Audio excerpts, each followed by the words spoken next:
Părerea mea de astăzi despre al tău minunat clip este că, de fapt, nu este frumos niciun pic. Pui vorbe fără sens, fără pic de scenariu și nu ai nicio idee. Mă simt ca într-un acvariu, plin de youtuber ca tine, ce nu fac nimic bine. Iar acum, fără de supărare, ca să-ți fie, trimite.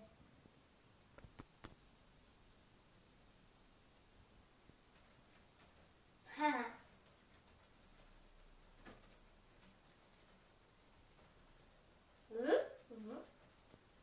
Trimite.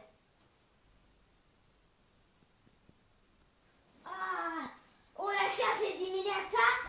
Așa, hai să mă pun pe scris. Și trimite, băi.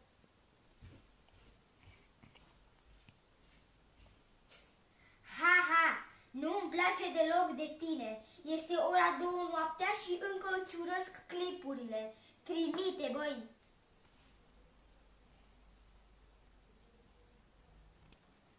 Deci, tu, youtuberule, să știi că nu te pricepi deloc și ar trebui să renunți, fiindcă nu ai pic de viitor. Trimite! Iar, da, hai, și să trimiți și ceva mamei acum, dacă m-am pus la calculator.